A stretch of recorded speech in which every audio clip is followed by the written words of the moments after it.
মন্ত্রণালয় সবসময় যাদেরকে ফেরত আনার জন্য পরিকল্পনা করে তাদের জন্য একটা দাপ্তরিক চিঠি ইস্যু করে। দাপ্তরিক চিঠিতে তাদেরকে বলে দেওয়া হয় মন্ত্রণালয়ে ফেরত আসার জন্য। এখন কখনো কখনো তারা ছুটি নিয়ে বিদেশে অবস্থান করেন, হয়তো আরও পরে ফেরত আসেন, কখনো কখনো তারা সেই জিনিসটার প্রয়োজন মনে করেন না। এখন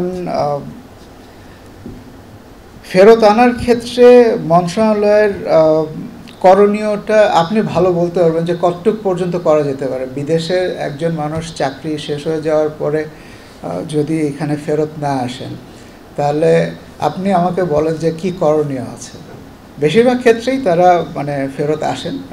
আমরা আশা করি যে সবাই ফেরত আসবেন, কিন্তু আসলে কি বলা যে ধরে ফেরত নিয়ে আসা পররাষ্ট্র মন্ত্রণালয় তো আসলে ওইভাবে কখনো কাজ করে না। আর দ্বিতীয় জিনিস হচ্ছে যারা রেগুলার সার্ভিসে আছেন তাদেরও রিটায়ারমেন্টের একটা বিষয় আছে। সাধারণত আমরা তাদের অবসরের ছুটিতে যাওয়ার কিছুদিন আগে তাদেরকে দেশে ফেরত আসতে বলি। দেশে ফেরত এসে অবসর প্রস্তুতিকালীন ছুটিতে যাওয়ার প্রস্তুতিও নিতে হয়। এক একজনের ক্ষেত্রে সেটা এক এক রকম, এক একজনের অবসরের তারিখ তো এক এক রকম। তো এইখানেও আমার মনে হয় না যে ওই রকম কোনো বক্তব্য দেওয়ার সুযোগ আছে।